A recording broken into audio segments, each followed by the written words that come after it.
जी, किसी को कोई सवाल पूछना हो सो फार प्रीवियस लेक्चर्स के हवाले से?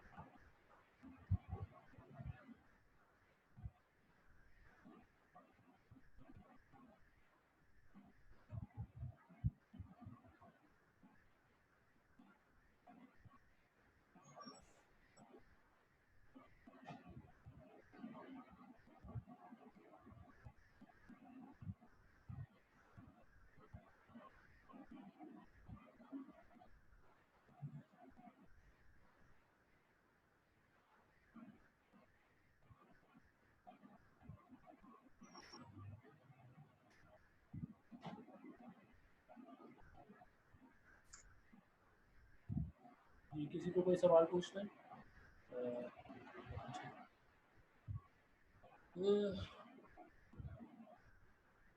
बच्चे जो है ना, ये आपका कंप्यूटेशनल का कोर्स, प्रोग्रामिंग का कोर्स, इसमें अब मुझे तो नहीं पता कि इनके यूनिवर्सिटी ने अभी ऑनलाइन पेपर का वो नहीं भेजा, फॉर्मेट नहीं भेजा, लेकिन जहाँ तक बात है, जब तक रिटन पेपर्स होते थे तब आपको किसी भी चीज़ का सवाल आ सकता था। मिसाल के तौर पर आपको कहा जा सकता था कि एक प्रोग्राम बनाए यूजिंग नेस्टेड इफ या इफ एल्स इफ स्टेटमेंट। अगर तो उसमें लिखा है कि जी यूज़ करें इफ एल्स इफ स्टेटमेंट, तो फिर तो आपने if else if statement he use करनी है उस प्रोग्राम में। अगर उसमें नहीं लिखा कि कौन सी स्टेटमेंट यूज़ करें, तो फिर आपकी मर्ज़ी है कि आपको जो भी समझ आती हो कि इस स्टेटमेंट से सॉल्व हो जाएगा, वो स्टेटमेंट आप यूज़ करें। ठीक है, तो इस हवाले से है कि क्या कोई स्टेटमेंट बतौर आपको लॉन्ग क्वेश्चन में आएगी, तो उसका जवाब है नहीं। आपको लॉन्ग क्वेश्चन में प्रोग्राम ही बताए जाएंगे।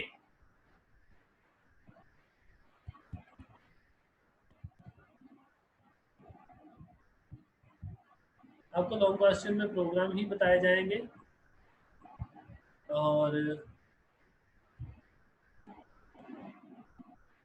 वहाँ पर आपको कहा जाएगा कि आप लोग इस कंडीशन को यूज़ करते हुए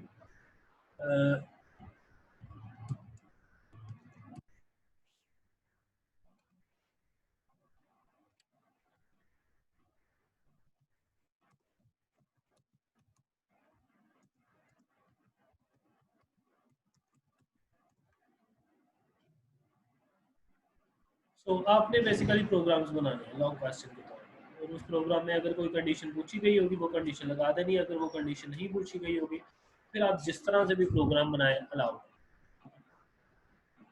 जो बात रही उसकी शॉर्ट क्वेश्चंस की, शॉर्ट क्वेश्चंस में बिल्कुल आ सकता है कि जी इफ एल्स इफ स्टेटमेंट किस तरह लिखी जाती है, उसका सिंटैक्स बताएं, उसको डिफाइन करें। तो डेफिनेशन भी इस किताब में लिखी हुई है, और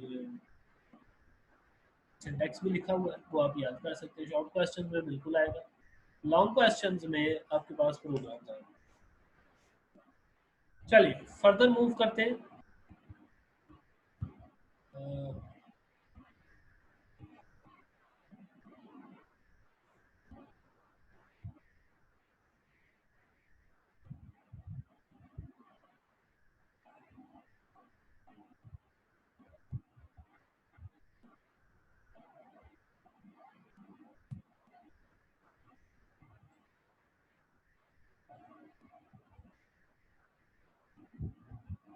चलिए फर्दर प्रोसीड करते हैं।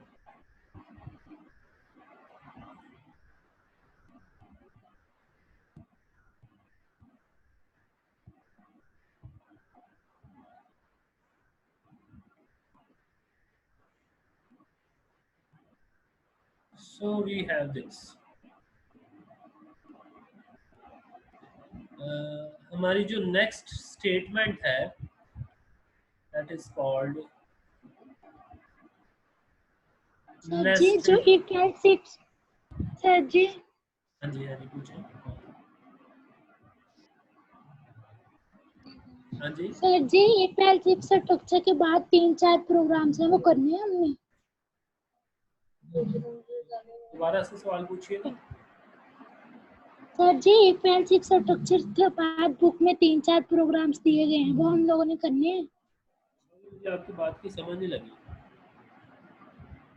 Sir ji if else if structure topic के बाद 3-4 प्रोग्राम्स दिए गए हैं, वो करने हैं हम लोगों ने। मुझे मैसेज कीजिए, मुझे आपकी आवाज़ सही सुनाई नहीं दे रही, मुझे मैसेज कर दो।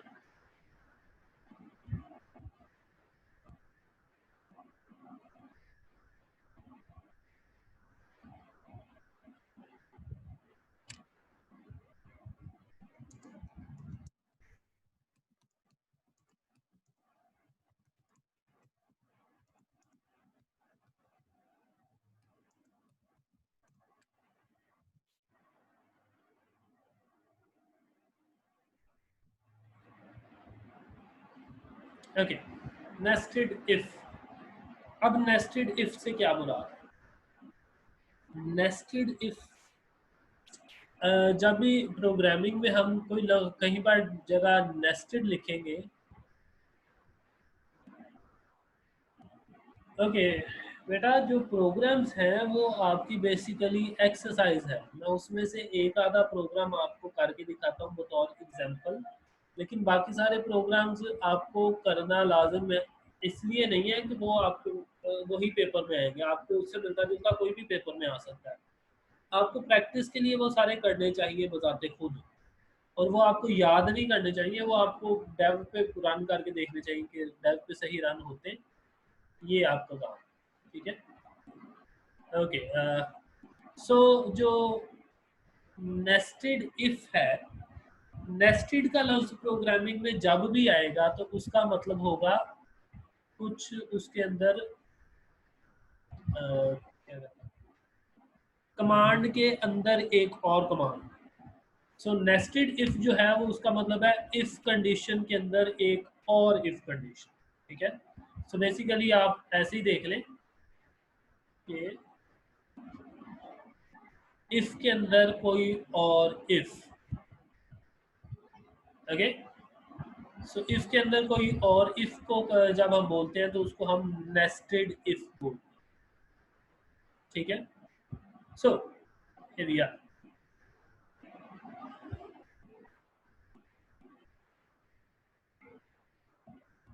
Area okay.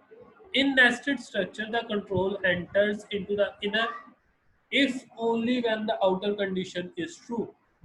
So इसमें क्या होगा कि हम एक if के अंदर एक और if लगाएंगे। अब ये देखें, ये फर्क है।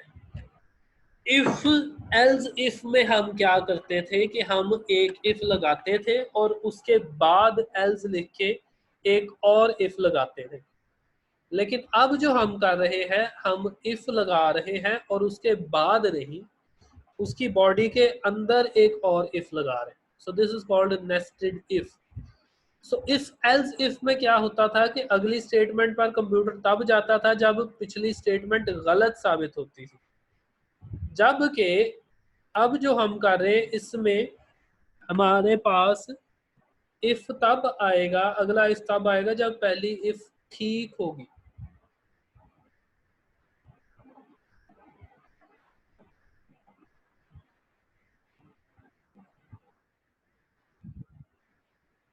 अब ठीक नहीं हो रही, okay. So basically this is it.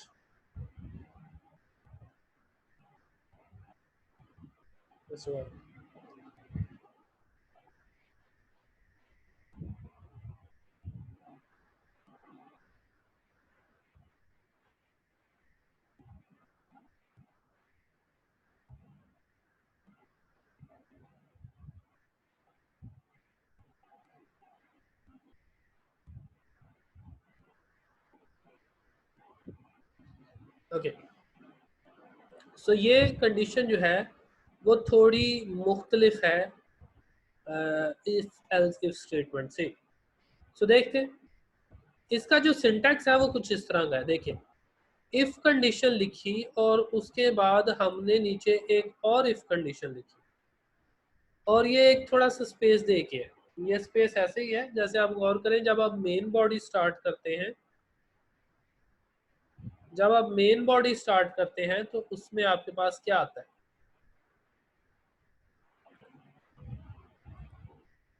उस इसमें आपके पास ये आता है कि आप जब ब्रैकेट लगाते हैं तो नीचे वाली लाइन जो है वो थोड़ी सी आगे से, थोड़ी सी फर्दर आगे होकर हमारे पास स्टार्ट होती है, ठीक है।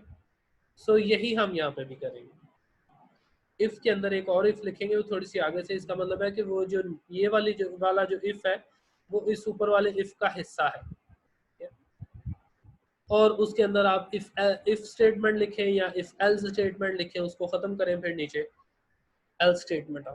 सो इसका जो फ्लो चार्ट है वर्किंग किस तरह से है, in nested if statement the condition of the condition of outer if is evaluated first।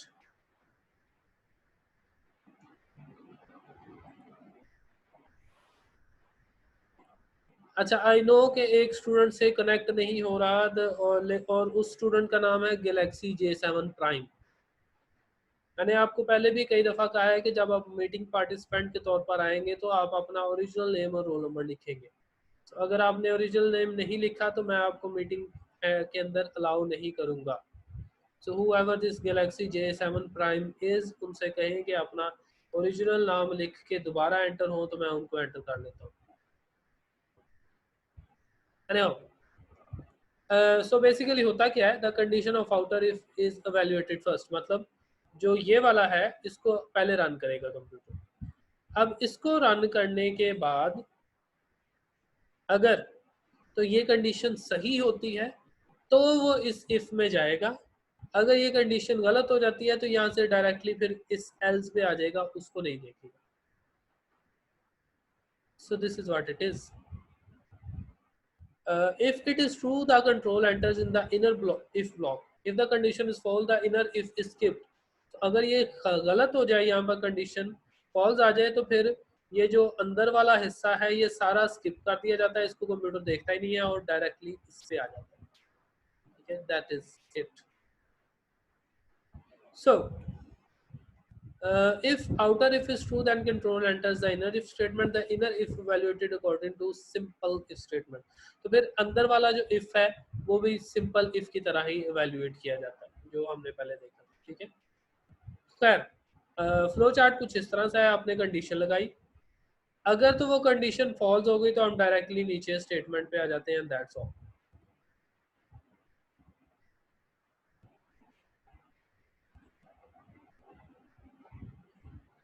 अगर वो कंडीशन ट्रू होती है तो हम एक साइड पे जाते हैं और फिर उस वो साइड को पे पूरा फ्लो चार्ट जो इफ का था वो सेपरेटली बनाते हैं। तो मतलब क्या है कि इस कंडीशन के ट्रू होने पे एक और इफ कंडीशन रन होगी, तो उसको हम नेस्टेड इफ कहते हैं, ठीक है। मिसाल देखते हैं, मिसाल ये कहा गया है, अब ये देखें जो लॉन्ग क्वेश्चन की बात है, तो लॉन्ग क्वेश्चन आपको इस तरह से आएगा, write a program that inputs 3 numbers and display the smallest number by using nested if condition. तो देखें इस सवाल में उसने लिख के बता दिया है कि नेस्टेड इफ कंडीशन यूज करें। तो अगर तो लिखा हुआ है कि नेस्टेड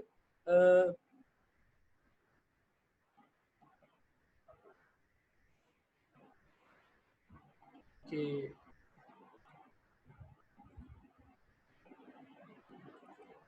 जी क्या आप सबको स्क्रीन शो हो रही है?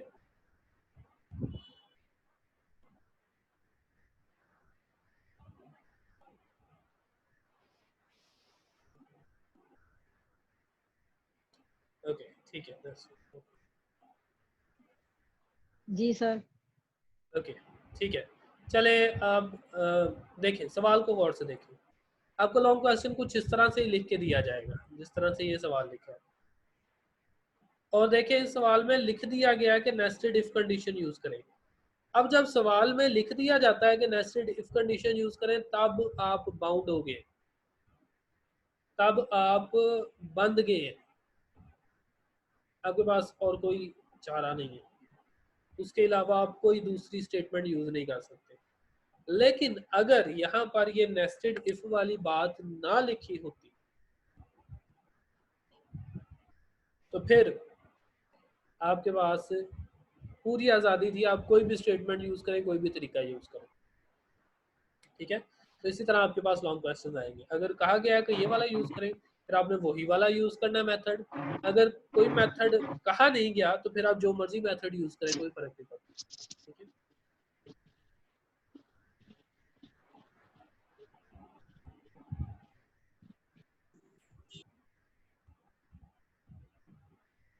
सो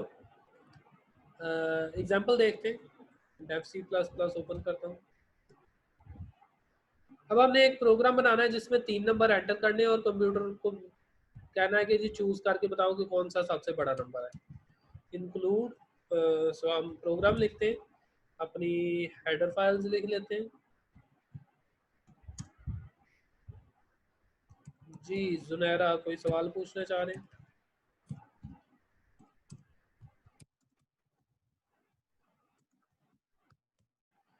मेन फंक्शन पे आ जाते हैं।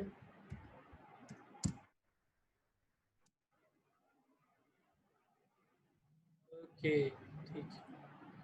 सो देखिए मेन फंक्शन में आ गया। अब हमने 3 नंबर पुट करने, तो 3 नंबर पुट करने जाहिर सी बात है कि फिर हमें 3 वेरिएबल्स डिफाइन करने पड़ेंगे। तो मैं इंटीजर डिफाइन करता हूँ a, b, c। ठीक है, सो आप लिख लें एंटर द फर्स्ट नंबर। ठीक है, सी इन ए। ठीक है, इस पूरे को मैं कॉपी कर लेता हूँ।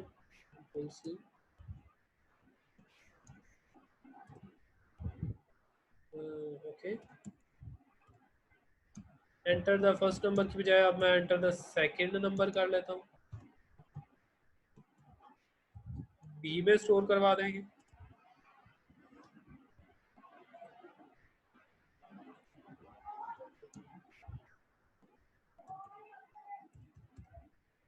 एंटर द थर्ड नंबर और वो सी में स्टोर करें। That's all. अब हमने क्या करना है, 3 नंबर तो स्टोर करवा दिए, लेकिन अब उसके बाद हमने देखना है कि तीनों नंबर में सबसे बड़ा कौन सा है। ठीक है, सो मैं पहले ए को चेक करता हूँ कि क्या ए बी से बड़ा है। If A is greater than B, so अगर ए बी से बड़ा है तो फिर हम ये नहीं कह सकते कि जी ए सबसे बड़ा है, क्योंकि अगर ए को ग्रेटेस्ट नंबर होना है तो उसको बी से भी बड़ा होना चाहिए और सी से भी बड़ा होना चाहिए। So, अगर तो ये इफ कंडीशन ठीक है, अगर तो ये इफ कंडीशन ठीक है तो फिर मुझे ए को सी पे भी चेक करना पड़ेगा। ठीक है, तो कुछ इस तरह से।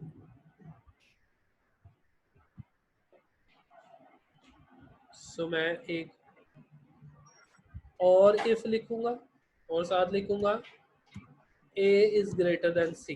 ठीक है, सो देखिए इसमें पहली कंडीशन में क्या होगा कि वो चेक करेगा कि क्या ए बी से बड़ा है, और दूसरी कंडीशन में वो चेक करेगा कि क्या ए सी से बड़ा है। अगर दोनों कंडीशन सही हो तो फिर यहाँ पे वो आउटपुट करवा देंगे हम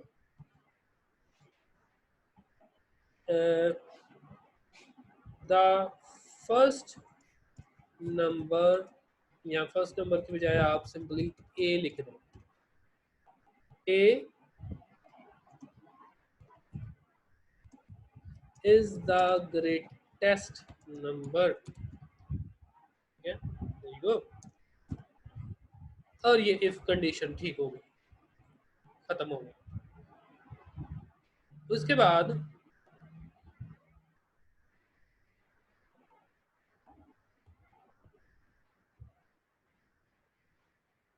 चले देखिए, इतनी कंडीशन में ए बी से बड़ा साबित हो गया, हो चुका है। इतनी कंडीशन में ए सी से बड़ा साबित हुआ है, तो हम क्या करते हैं, हम एक एक बार दोनों को चेक करते हैं। अगर ये कंडीशन गलत है लेकिन ये कंडीशन सही है, इसका मतलब है ए बी से बड़ा है लेकिन ए सी से छोटा है, तो इसका मतलब है सी सबसे बड़ा होना चाहिए। तो यहाँ पे हम लिखेंगे else C output is equal to C, sorry small C लिखना था, is the greatest number।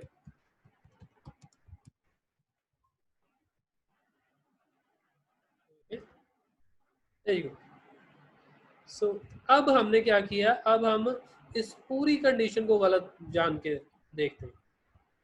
तो उसके लिए हम लिखेंगे एल्स इफ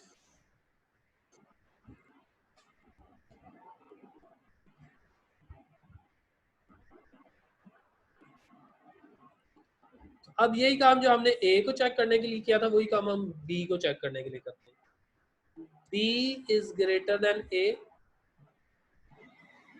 उसके अंदर एक और इफ स्टेटमेंट आ जाएगी। If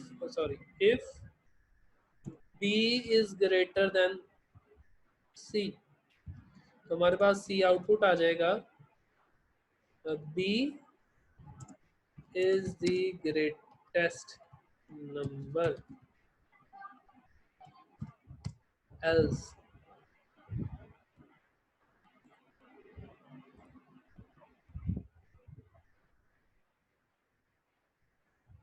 else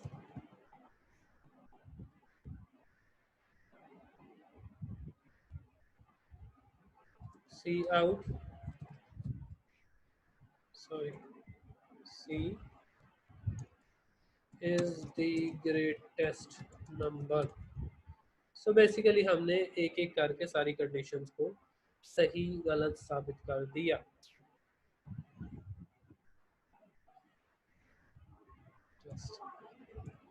greatest number, hopefully हमारे पास ये सारी चीज़ें हल हो गई हैं। लेट मी सी कि अगर ये हल हुई है या नहीं, हम हल करके देखते हैं। इसको मैं कहता हूँ नेस्टेड स्टेटमेंट, ठीक है। कोई एरर नहीं, कोई वार्निंग नहीं है, ठीक है, एंटर कर लेते हैं। अब हमने 3 नंबर लिखने हैं, 36, 23, 45। सो 45 इज द ग्रेटेस्ट नंबर, ठीक है। फिर से दोबारा से रन करता हूँ, 72, 132, 72 इज द ग्रेटेस्ट नंबर। अब देखें, आप पहले हमारी सी वाली पोजीशन वाला ग्रेटेस्ट नंबर आया था, अब हमारी ये वाली पोजीशन वाला ग्रेटेस्ट नंबर आया। फिर दोबारा से रन करके देखते हैं, 12, 13, 11, 13 is the greatest number। So here we see कि हमारे पास किस तरह से ये सारा काम आ गया। So we have this। जी, किसी को कोई सवाल पूछना हो?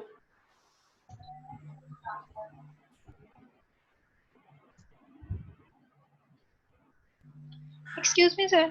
जी सर, अगर हम इनमें से किसी दो को इक्वल रख देते हैं तो फिर तो कंडीशन कैसे होगी? अच्छा, ये ठीक है, आपके जहन में सवाल ही आया कि कंडीशन क्या होगी। आप अपने पूरे जो है हमारी प्रोग्रामिंग के कोर्स में आप चीज़ें चेक कर सकते हैं बार बार अटेम्प्ट करके, लेकिन आपको ये अटेम्प्ट करना ही नहीं चाहिए। क्यों नहीं करना चाहिए? क्योंकि हम प्रोग्राम बना ही ऐसा रहे हैं जिसमें हम ये देखना चाह रहे हैं कि बड़ा नंबर कौन सा है, हम बराबर नंबर नहीं देखना चाह रहे। लेकिन अगर हम कंपाइल करके देखते हैं और यहाँ पे हम 2 नंबर बराबर लिख देते हैं, जैसे 36, 36, अब सवाल पैदा होता है कि क्या कौन सा नंबर बड़ा आएगा, ठीक है। सो 43, तो अब मसला आ गया, देयर इट इज, ठीक है। क्यों? क्योंकि अब मेरे पास कंडीशंस रन नहीं हो रही। अब मेरे पास बराबरी वाली कंडीशन तो मैंने यहाँ पे डाली नहीं थी, तो दिस इज नॉट पॉसिबल। ये कंडीशन तब वर्क करेगी जब तक हम तीनों नंबर्स को डिफरेंट लिखेंगे। तो ये एक नंबर भी अगर हमने सेम कर दिया तो वो रन नहीं होगा, ठीक है। अब सवाल ये पैदा होता है कि अगर मैं यहाँ पर ग्रेटर देन की बजाय ग्रेटर देन इक्वल टू लिख दूँ तो फिर भी मेरा मकसद खत्म हो जाता है। क्यों खत्म हो जाता है? क्योंकि फिर वो ग्रेटर देन इक्वल टू में फिर वो अगर सेम भी लिखेंगे फिर भी वो ए को बड़ा समझेगा, अगर बड़ा लिखेंगे फिर भी वो ए को बड़ा समझेगा, तो फिर उसकी वो अंडरस्टैंडिंग सही नहीं हो पाएगी, ठीक है। तो ये सवाल तब भी वैलिड होता है जब तक हम तीनों वैल्यूज डिफरेंट लिखें, ठीक। कोई और बात? चलो, इन केस नहीं तो एक और चीज़ मैं आज डिस्कस करना चाह रहा था, and that is compound conditions, ठीक है। कंपाउंड कंडीशन क्या होता है? A type of comparison in which more than one conditions are evaluated is called a compound condition. Compound condition नाम से जाहिर है कि जब एक से ज़्यादा कंडीशंस जब हम लगाते हैं तो फिर हमारे पास जो भी चेकिंग होती है उनकी, उसको हम कंपाउंड कंडीशन कहते हैं। ठीक है, सो हमारे पास एक से ज़्यादा कंडीशंस होनी है, जिनमें से कोई भी एक या सारी भी चेक की जा सकती है।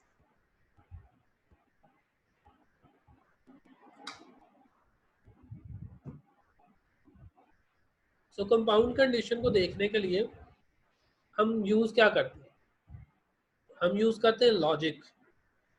लॉजिक का लफ्ज निकला है लॉजिक गेट्स से। फॉर एग्जांपल, आपके पास दो इनपुट्स हो लेकिन आउटपुट एक ही चाहिए, तो आप एक लॉजिक गेट यूज कर लेते हैं। तीन इनपुट हो फिर भी लॉजिक गेट उसको एक आउटपुट में कन्वर्ट कर सकता है। 4, 5, 10, 100 इनपुट हो, उनको भी एक लॉजिक गेट एक आउटपुट में कन्वर्ट कर सकता है। ठीक है, तो यही हमने यहाँ पे करना है। हमने एक से ज्यादा स्टेटमेंट्स को स्टडी जरूर करना है, लेकिन हमें आउटपुट एक स्टेटमेंट चाहिए। तो उसके लिए हम जो ऑपरेटर यूज करते हैं वो लॉजिक ऑपरेटर्स कहलाते हैं, जस्ट लाइक लॉजिक गेट्स। सो लॉजिक ऑपरेटर्स जो हैं वो इसी तरह तीन तरह के होते हैं, तीन बेसिक लॉजिक गेट्स की तरह की। And gate, sorry, and operator, or operator, और नॉट ऑपरेटर। और इनका सिंटैक्स लिखा है, दो दफा एंड वाला सिंबल लिखते हैं एंड ऑपरेटर के लिए, दो दफा ये स्ट्रेट बार यूज करते हैं और ऑपरेटर के लिए, और ये एक्सक्लेमेशन मार्क यूज करते हैं नॉट ऑपरेटर के लिए। ठीक है, सो होता क्या है मैं आपको दिखा देता हूँ।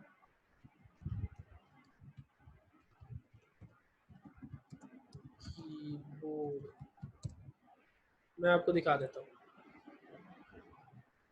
तो मुझे साफ सी इमेज मिले। आपको हो सकता है कि एंड और ये बार समझने में मुश्किल हो, तो देखिए जैसा कि ये तस्वीर है, मुझे देखूंगा।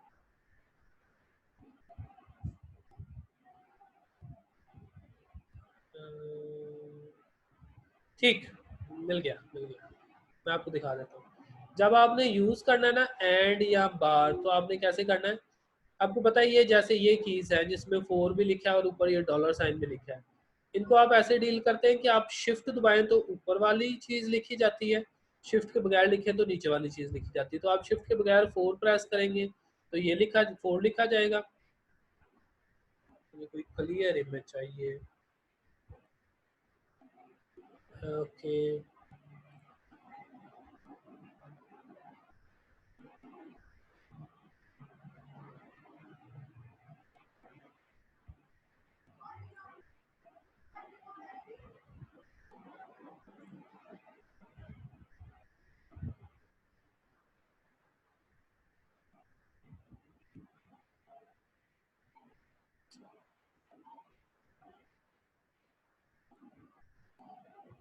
ठीक है, ये कंपैरेटिवली क्लियर है।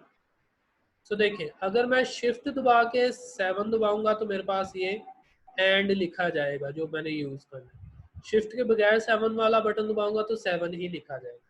ठीक है, सो एंड अगर आपको चाहिए तो वो यहाँ पे 7 के ऊपर होता है।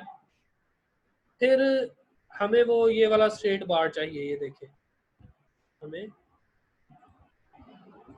ये भी चाहिए, ये वाला ये स्ट्रेट बार की शक्ल में जो है ये भी चाहिए। तो इसके लिए क्या करते हैं, दोबारा से मैं इस पे आ जाता हूँ। तो उसके लिए जो मेरे पास है ये देखिए, एंटर के ऊपर ये बटन होता है, एंटर के ऊपर ये बटन होता है, इसको भी शिफ्ट दबा के दबाएंगे फिर आपके पास वो स्ट्रेट बार लग जाएगी। इसी तरह 1 के ऊपर होता है एक्सक्लेमेशन जो कि नॉट के लिए यूज होगा, तो आप शिफ्ट दबा के 1 दबाएंगे तो आपके पास ये तीनों चीजें मिल जाएंगी। ठीक है, ये आपकी कीबोर्ड की चीजें होती है अगर आपको यूज करना हो। तो एंड को पढ़ लेते हैं। एंड ऑपरेटर जो है, the symbol use for and operator is this. दो दफा एंड वाला सिंबल लगाएं। It is use to evaluate 2 conditions, ये 2 कंडीशंस को चेक करता है। It proceeds to result if both conditions are true. तो ये जो है वो तब ही ठीक आपको ट्रू समझेगा आपकी कंडीशन को, जब जितनी भी कंडीशन दी है वो सारी दुरुस्त हो। ठीक है, सो ये इसी तरह है जैसे इसका आम आप एक एंड गेट का ट्रूथ टेबल बनाते हैं, वैसे ही इसका ट्रूथ टेबल है। कंडीशन 1 और कंडीशन 2, अगर दोनों कंडीशन फॉल्स हो तो रिजल्ट फॉल्स आएगा। एक कंडीशन फॉल्स हो दूसरी कंडीशन ट्रू हो फिर भी रिजल्ट फॉल्स आएगा, एक पहली कंडीशन ट्रू दूसरी कंडीशन फॉल्स हो फिर भी रिजल्ट फॉल्स आएगा, दोनों कंडीशन ट्रू हो तो फिर आंसर ट्रू आएगा। सो ये उसी तरह है जिस तरह एंड गेट एक्ट करता है, उसी तरह फिर हमारे पास एंड ऑपरेटर भी एक्ट करता है। ठीक है, एग्जांपल है कि फर्ज करें हमारे पास दो वेरिएबल है, a is equals to 100 and b is equals to 50. The compound condition a greater than 10 and b greater than 10 is true. a भी 10 से बड़ा है b भी 10 से बड़ा है तो ये ट्रू है। It contains two conditions and both are true, so the whole compound condition is true. The compound condition a greater than 50 and b greater than 50 is false. मतलब a भी 100 से बड़ा है और b भी सॉरी a 50 से बड़ा है और b भी 50 से बड़ा है, ये कंडीशन फॉल्स है क्योंकि b जो है वो 50 से बड़ा नहीं है, 50 के बराबर जरूर है। ठीक है, a जरूर बड़ा है लेकिन दोनों कंडीशंस ठीक नहीं होती। ठीक है, अब हम क्या करते हैं, हमने जो पहला प्रोग्राम बनाया था वो दोबारा से बनाते हैं डेव C++, लेकिन अब हम नेस्टेड इफ नहीं यूज करेंगे, अब हम एंड कंडीशन यूज करेंगे। ठीक है, सो मैं आयोस्ट्रीम यूज कर लेता हूँ,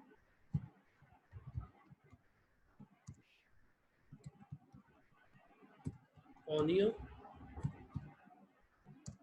नेम स्पेस यूज कर लेते हैं और मेन फंक्शन पे आ जाते हैं।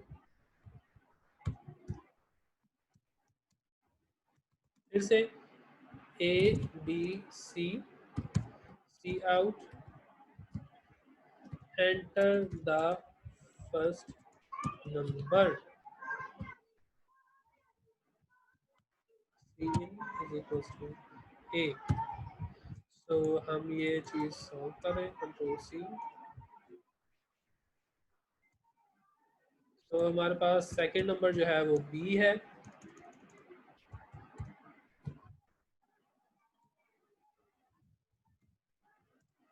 थर्ड नंबर जो है वो हमारे पास C है,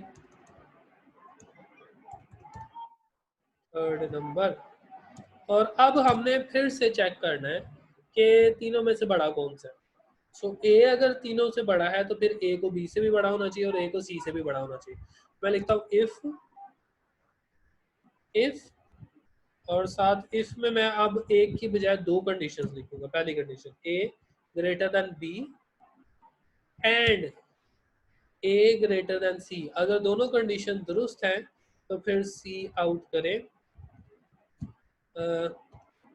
A is the greatest number।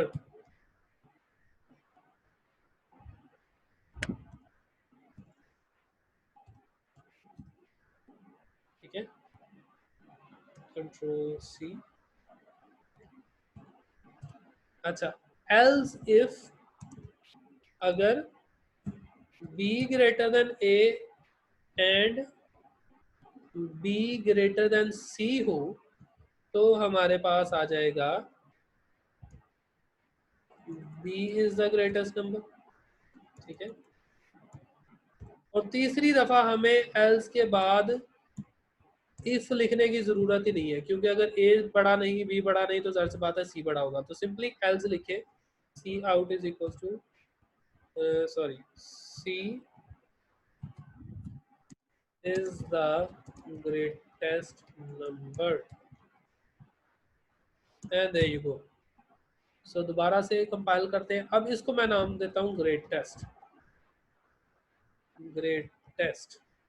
ठीक है, सेव, कोई एरर नहीं है। फिर से नंबर लिखते हैं 26 23 21। सो 26 इज द ग्रेटेस्ट नंबर। हो गया सवाल हल। अब इसको भी दोबारा चेक कर लेते हैं कि अगर इसमें दो नंबर इकट्ठे लिखे जाए 26 31 इज द ग्रेटेस्ट नंबर। अब इसमें हमारे पास ये फायदा आया है कि अगर दो नंबर सेम भी हैं तो भी उसने उनको डील कर दिया है। सो ये ज्यादा अच्छी ऑप्शन है। ठीक है, अब मैं एक और तरीका करता हूँ। अब मैं 26 31 31, अब मैंने ग्रेटर नंबर को दो दफा लिख दिया तो एंटर करके देखते हैं, फिर भी वो मुझे बता रहा है कि 31 ग्रेटर नंबर है, बेशक वो B हो बेशक वो C हो। So this is how we do that. सो हमने क्या किया कि दो कंडीशंस को चेक किया, अगर दोनों सही होंगी तो एक कंडीशन रन होगी, अदरवाइज वो दूसरी कंडीशन पर चला जाएगा। ठीक है, दिस इज एंड स्टेटमेंट। अब नेक्स्ट मैं मंडे को आपको और स्टेटमेंट और नॉट स्टेटमेंट बताऊंगा and we will proceed further. कल तक मैं आपको एक असाइनमेंट भी सेंड कर दूंगा, वो भी आपने मंडे तक मुझे सबमिट करनी है। सो फार कोई सवाल हो तो मैं पूछ सकता हूँ।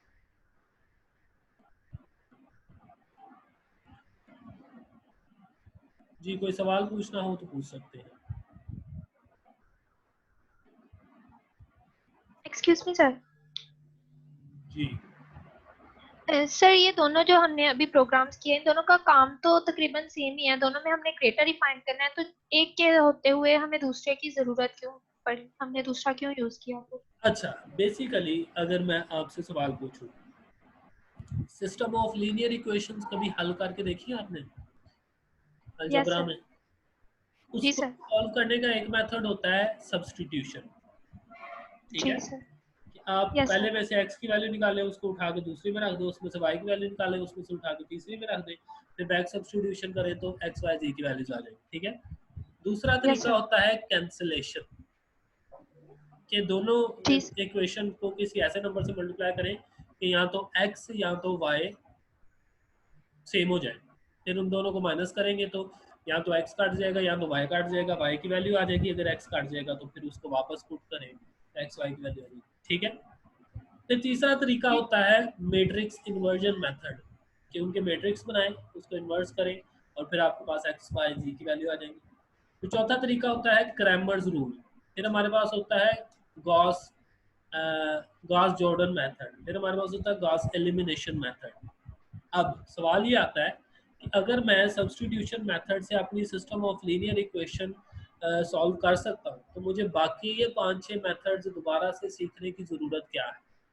ठीक है, उसका जवाब ये है कि जब लोग नया मेथड बनाते हैं तो वो इस गर्ज से नहीं बनाते कि जो सवाल पहले हल हो चुका है उसी को मैंने दोबारा हल करना है। वो इस गर्ज से बनाते हैं कि पहला मेथड जहाँ पर लिमिटेड था उस चीज़ को ये नया मेथड जो है वो डील कर सके। ठीक है, जहाँ पर पुराना मेथड कम पड़ गया या पुराने मेथड से अगर चीज़ें सॉल्व करना मुश्किल पेश आ रही हैं तो नया मेथड थोड़ा आसान कर देगा। ठीक है, या तो पुराने मेथड में एरर हो या तो पुराने मेथड का में कोई कमी हो या मुश्किल हो, तो फिर हम नया मेथड देखते हैं। अब जैसे ये हमने 2 मेथड के जरिए एक ही सवाल हल किया, तो पहले मेथड में तो हमें वहाँ से कमी नज़र आ गई थी। वो कमी ये थी कि पहले मेथड के थ्रू अगर नंबर्स इक्वल पुट कर दिए जाए तो पुराना मेथड हमें जवाब नहीं देता, लेकिन ये नया मेथड हमें जवाब देता है। ठीक है, दैट इज़ वाई हम नई इक्वेशन को ज़्यादा प्रेफर करेंगे। तो अगर आपको लिख के बता दिया जाए कि जी वही वाला मेथड यूज़ करें, फिर आपने वही वाला मेथड यूज़ करना है। अगर ना लिखा हो तो फिर आप दोनों में से जो भी यूज़ करेंगे आपकी मर्जी। ठीक है, अब हमारी मीटिंग का टाइम ख़त्म हो गया है तो मैं फिर अभी मीटिंग एंड कर रहा हूँ, ये मैं अपलोड कर दूंगा, आप वहाँ से देख सकते हैं। ठीक है, अच्छा मैं प्रेफर जो करूँगा वो एंड वाली ऑपरेटर को करूँगा बजाय नेस्टेड इफ। ठीक है, ओके, अल्लाह हाफिज़।